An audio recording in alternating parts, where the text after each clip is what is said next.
సంఖ్యాకాండము 4వ అధ్యాయం 29 నుండి 33వ వచనం వరకు ధ్యానించుకుని ప్రార్థనలోకి వెళ్దాం. గత వారంలో లేవి కుమారులు ఎంతమంది? 3. మొదటి ఎవరు?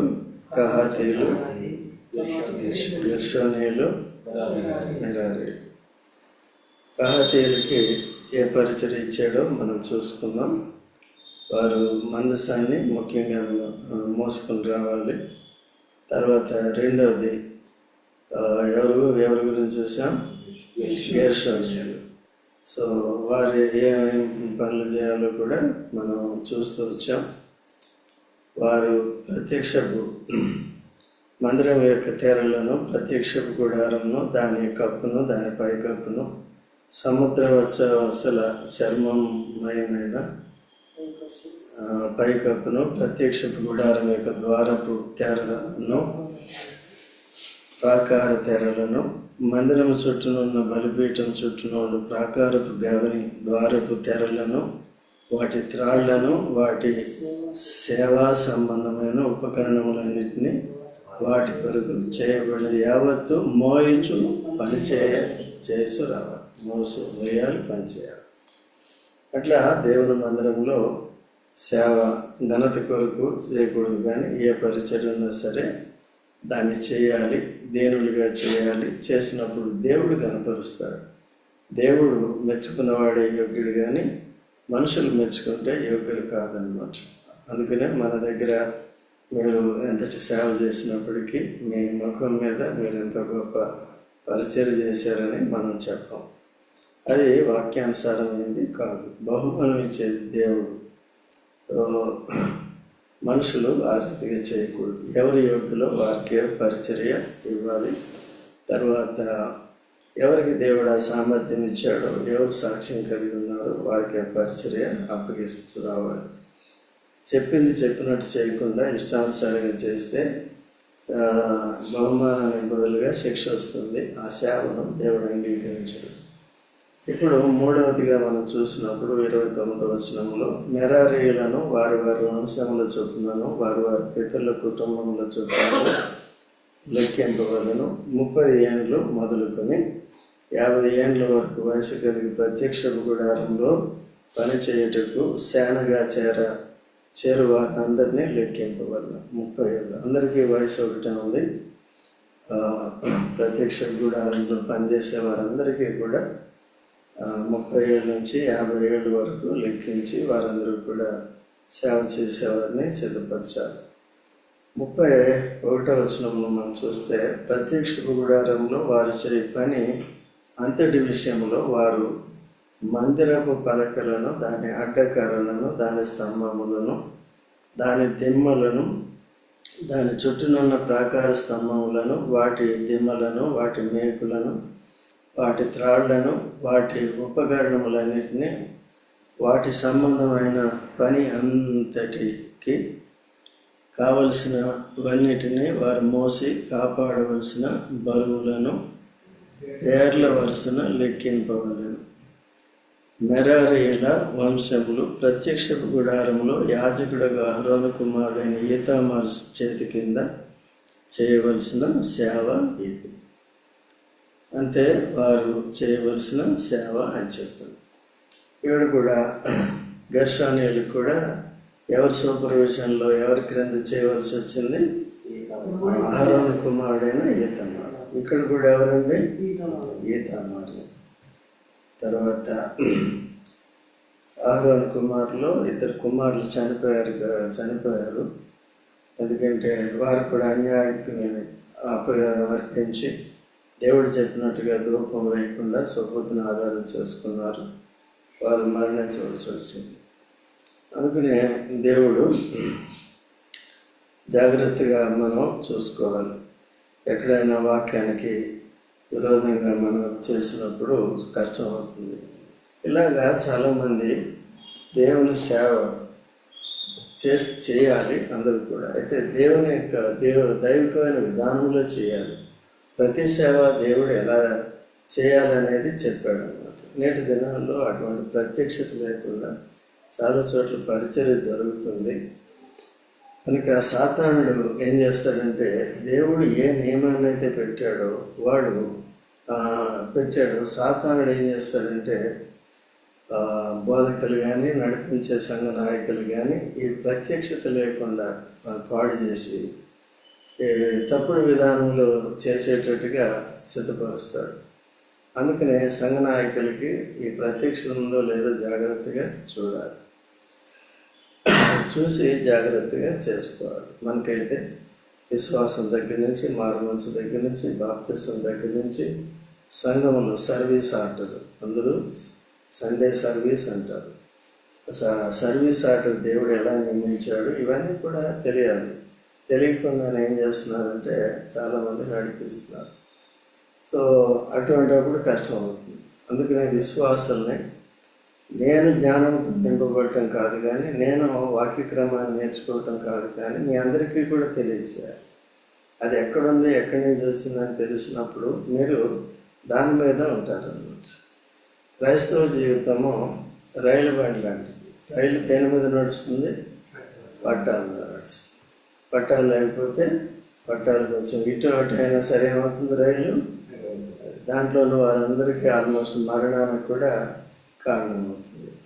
అయితే దేవుడు విధించిన విధి విధానాలని ఫస్ట్ తెలుసుకుని ఆ ప్రకారం సేవ చేయాలి. అందుకనే భగత్ సింగ్ గారు ఏం చేశారంటే, నీలగిరి కొండల మీద 52 రోజులు ప్రార్థన చేశారు. అంటే మిగిలిన వారు పెద్దలతో కలిసి, ఎందుకంటే సంఘ పరిచర్య నిమిత్తము పాటించవలసిన విధి విధాలన్నింటినీ మాకు బయలుపరచమని ప్రార్థన చేసినప్పుడు అలాగిన బయలుపరచాలన్నమాట.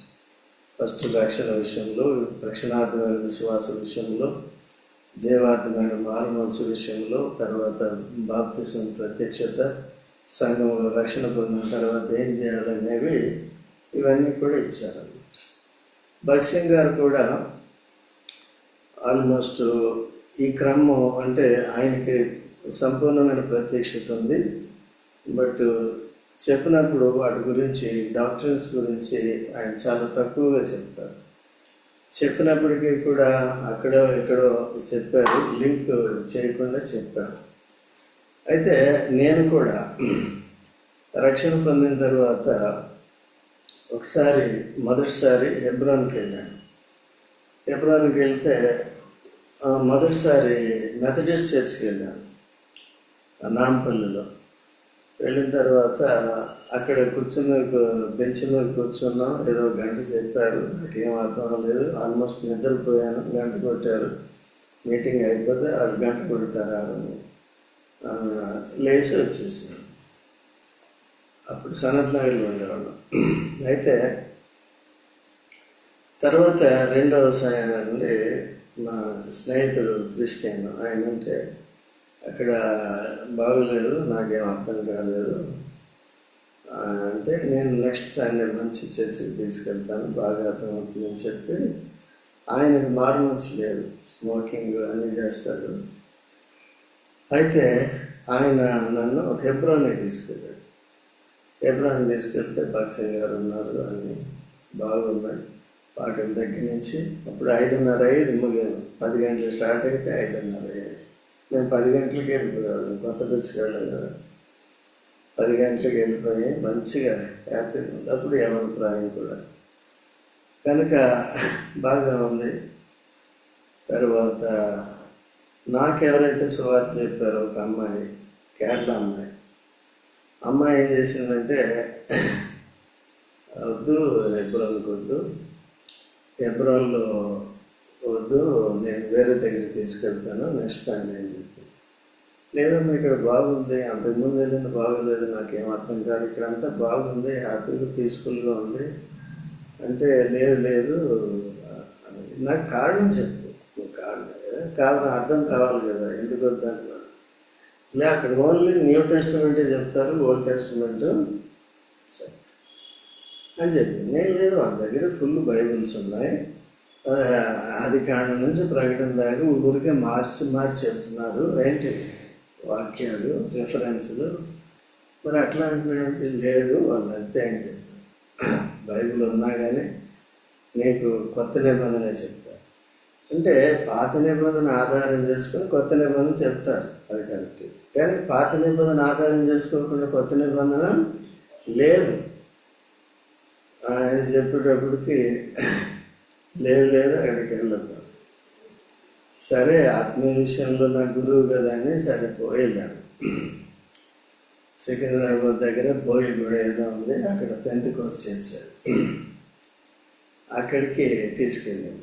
నేను అక్కడికి రమ్మంటే వెళ్ళాను. ఆమె సపరేట్గా వచ్చింది, ఆమె యవనస్తురాలు. అయితే చర్చికి వెళ్ళాం. 10 గంటలకు 10:30కు స్టార్ట్ అయింది. స్టార్ట్ అయిన తర్వాత ఆడవాళ్ళందరూ కూడా స్కార్ఫ్లు గట్టిగా కట్టుకున్నారు. పాస్టర్ గారు వచ్చాడు, నా టైటస్ లాగా ఉంటాడు, ఆయనకంటే కొద్దిగా సన్నగానే ఉంటాడు. వైట్ షర్ట్ ప్యాంట్ వేసుకున్నాడు. ఇచ్చాడు, స్టార్ట్ చేశాడు. స్టార్ట్ చేసిన తర్వాత వీళ్ళు హల్లెలూయా స్తోత్రం అంటాం. ఇంకా కొంతసేపటికి ఇంకా జోష్ ఎక్కువైపోయి గంతులు వేయటం ఒకరి మీద ఒకరు. నేను రాబు డిస్టర్బ్ అయిపోతున్నాను. ఏంటి, ఏం భక్తి ఇది, ఏం క్రిస్టియానిటీ అని అనుకున్నాను. సో మీటింగ్ అట్లా అయిపోయింది.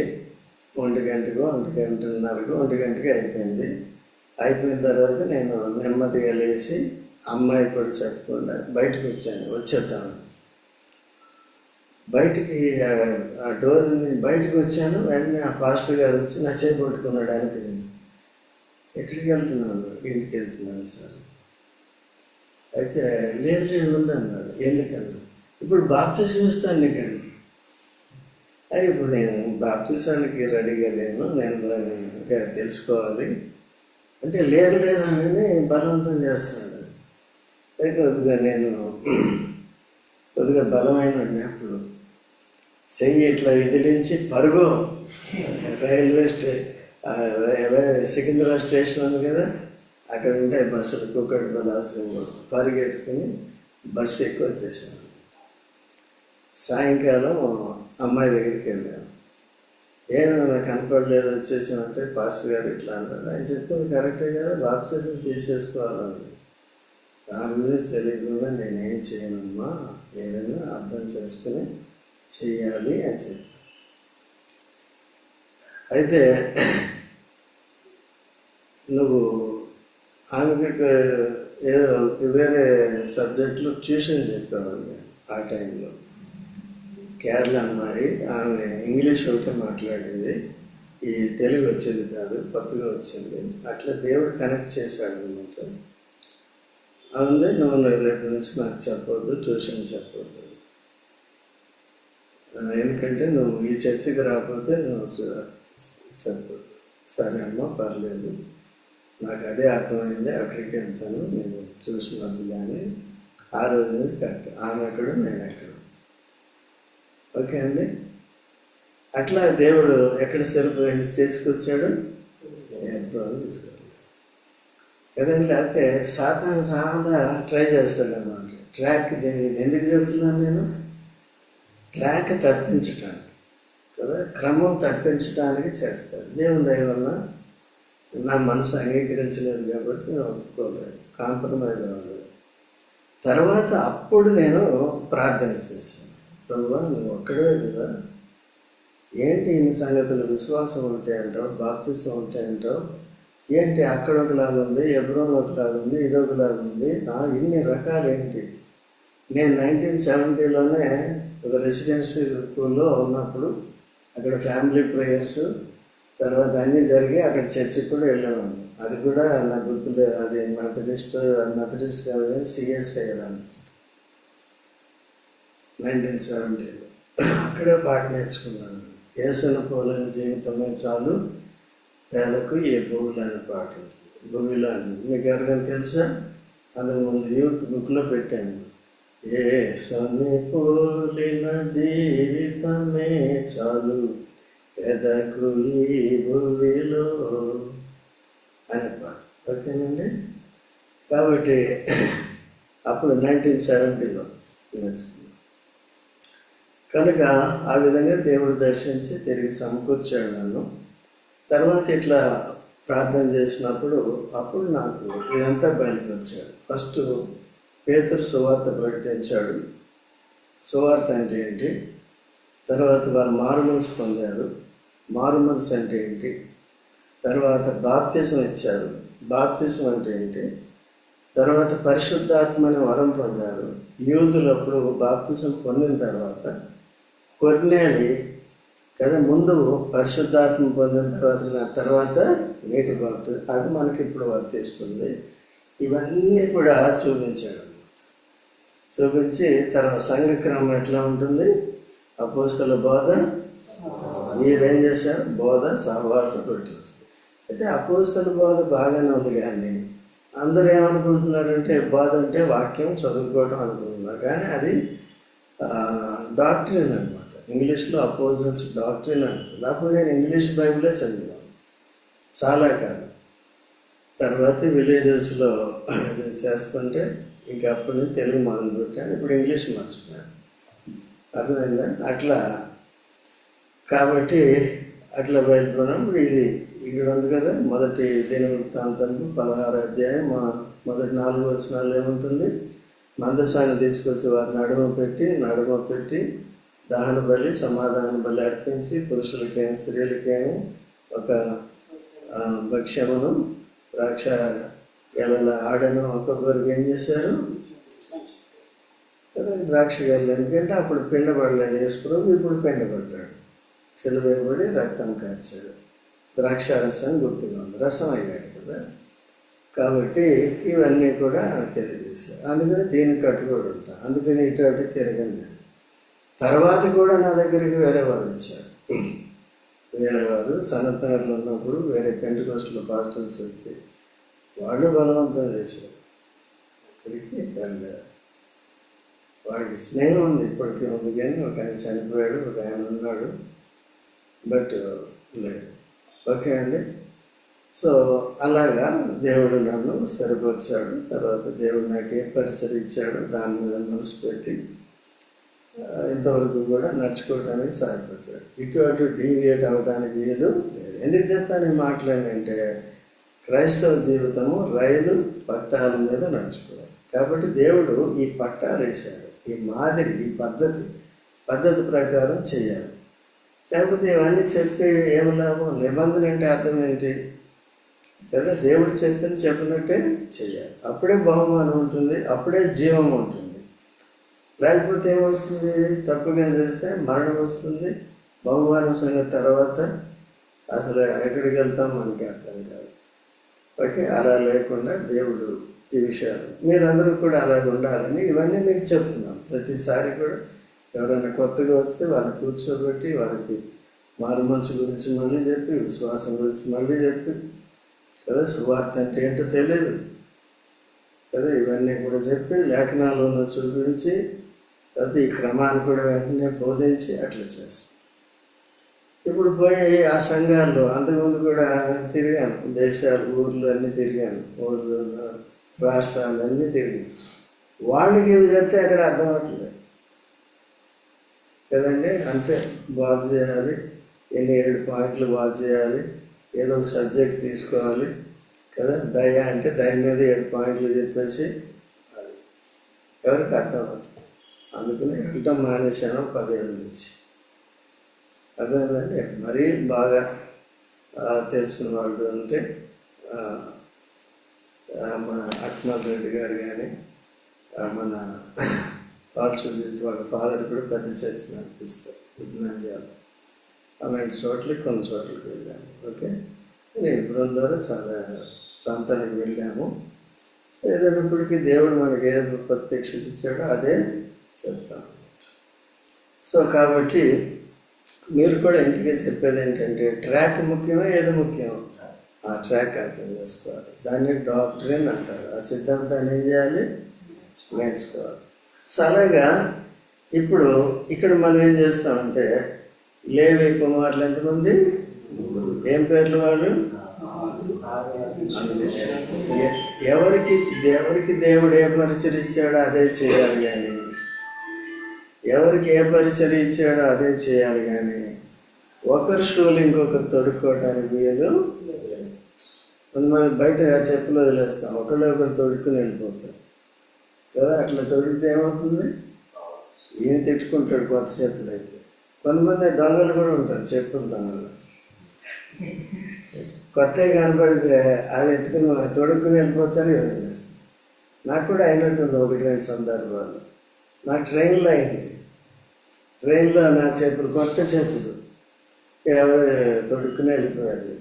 దిగితే చూస్తే లేదు, బేర్ ఫుట్ మీద వెళ్ళి అప్పుడు టౌన్లోకి వెళ్ళాక షాపులు తెరిస్తే అక్కడ కొనుక్కుని తొడుక్కుని వెళ్ళవలసి వచ్చింది. ఓకే అండి. కాబట్టి ఎవరికి ఏ పరిచయం ఇచ్చాడు, ఆ పరిచర్య వాడికే సామర్థ్యం ఇస్తాడు. ఓకే. అలా ఈ దినాల్లో అలా చేయట్లేదు. ఒకళ్ళు ఏంటంటే పోట్లాడుకుంటున్నారు. ఇలా చూసి ఏం చేయాలంటే అలా ఆయన మ్యూజిషియన్ ఉన్నాడు, నేను కూడా అలాగే ఉండాలి, పాటలు పాడి నేను అలాగే ఉండాలి, అట్లా లేదు. Every person is a unique person.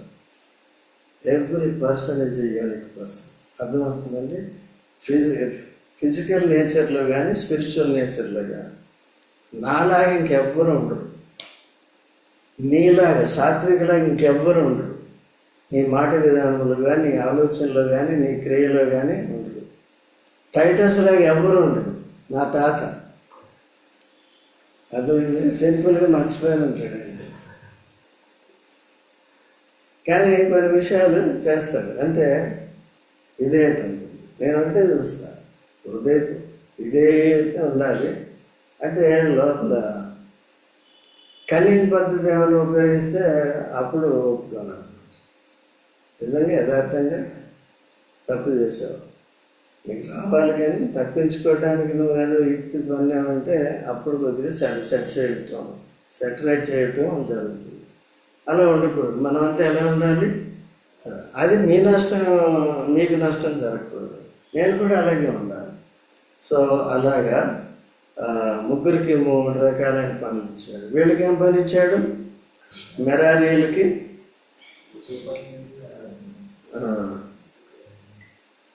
ప్రత్యక్ష గుడారంలో వారు చేయు పని అంతటి విషయంలో వారు మందిరపు పలకలను, దాని అడ్డకర్రలను, దాని స్తంభములను, దాని దిమ్మలను చుట్టూనున్న ఇదే ఆ పాత నిబంధన ప్రత్యక్ష గుడారము. ఇప్పుడు అంతకుముందు సర్కస్లు జరుగుతాయి చూడండి, అలాంటిది అనమాట. వాళ్ళు ఏం చేయాలి? అన్నీ మోసుకుని పోవాలి. సో అలాంటిది. ఎందుకంటే ఇది ఇక్కడి నుంచి అక్కడికి అరణ్యంలో తిరగవలసి ఉంటుంది. అట్లా సొలొమోను కట్టినప్పుడు స్టాటిక్ అయింది, ఒకే దగ్గర ఉంది. కానీ ఇప్పుడు కొత్త నిబంధనలో యేసుక్రీస్తు ప్రభు సార్వత్రిక సంఘాన్ని కడుతున్నాడు. కాబట్టి అనేకమైన స్థానిక సంఘాలు వచ్చినాయి. ఈ స్థానిక సంఘం అంతా సార్వత్రిక సంఘ ఆర్డర్కి ఏమై ఉండాలి? కనెక్ట్ అయింది. అపోస్తల బోధ, సహవాసం, ప్రతి ఆదివారం అదండి. కానీ ఏదేదో మార్చేశారు, అది మనకు సంబంధం లేదు. అది ఓకే. సో అట్లా మనకు క్షేమాభివృద్ధి అనేది కలుగు. ఈ రోజుల్లో జనాలు కావాలి, మోసపోతున్నారు. ఆఖరి రోజుల్లో ఉన్నారు, వారికి రక్షణ ఉందో లేదో తెలియదు. చూసారా? అట్లా అనుకుంటారు. మన దగ్గరికి జాన్ భార్య లావణ్య అక్కడికి వెళ్ళి రక్షణే లేదు, ఆమెకి విశ్వాసమే లేదు. దగ్గర 1 నెల ఆమెకి ప్రతిరోజు బోధించి సిద్ధపరచవలసి వస్తుంది. ఓకే అండి. సో కాబట్టి అలాగా ఇప్పుడు కూడా జాన్ మాదిరి చూపించాలి, ప్రార్థన చేయండి. వీళ్ళేంటంటే వీళ్ళకి ఉంది, భక్తి ఉంది, భయం ఉంది, నాలెడ్జ్ ఉంది. బట్ క్రియ దగ్గర ఏమవుతున్నారు? వాళ్ళు వెనుకంజ వేస్తున్నారు. నిన్న కూడా వాక్యం చూసాం కదా, యాకోబు పత్రిక వినండి. ఎవరైతే వినలేదో వాళ్ళు వినండి. నిన్న రోజు యాకోబు పత్రిక. క్రియ ముఖ్యమా, విశ్వాసం ముఖ్యమా? 2 ముఖ్యం. ముందు క్రియలు చేయాలా, తర్వాత విశ్వాసం, తర్వాత క్రియలు చేయాలా? ముందు క్రియలు ఎవరు చేశారు? యేసుక్రీస్తునందు విశ్వాసం, దేవుని మీద కాదు. యేసుక్రీస్తు నా కొరకు చనిపోయి తిరిగి లేచినాడని నమ్మాలి, సువార్త. ఆ విశ్వాసం ఉందా? ఎవరికి ముందుందా? నీకు కదా బాబు, నీకుందా? అబ్బా, కొన్నేళ్ళకి ఉందా లేదా చూసుకో. కొన్నేళ్ళకి ఏమున్నాయి ముందు? ఎవరు లేరు? నా పాపాలకు క్రీస్తు అనుకో. అప్పటికే క్రీస్తు సువార్త ప్రకటింపబడుతుంది. ఆయనకి నమ్మలేదు, కానీ ధర్మశాస్త్ర ప్రకారం ధర్మశాస్త్ర క్రియలు చేస్తున్నారు, సన్మానమైన క్రియలు. దానివల్ల నీతివంతులు కాడు కాబట్టి దేవుడు దయచేసి అట్లా పంపినప్పుడు అన్ని జనుల్లో సంఘం స్టార్ట్ అయింది. ఎవరు ఎక్కడి నుంచి? కొర్నేలింటి దగ్గర నుంచి. సో అలాగా ఇవన్నీ కూడా తెలుసుకొని చేయాలి. వీళ్ళు అలాగా నానా రకాల పనులు ఉంటాయి. ఇప్పుడు ప్రస్తుతానికి చూసినప్పుడు బోధలు ఉంటాయి. ఇప్పుడు ఈ సంఘాన్ని అంతటినీ కూడా మనం ఏం చేయాలి? సిద్ధపరచాలి. ఈ బాధ్యత అంతా ఎవరికి ఉంటుంది? ఇప్పుడు కొన్నిసార్లు మీరు ఏం చేయాలంటే వచ్చి వెళ్ళిపోయేవారుగా ఉంటారు కదండి.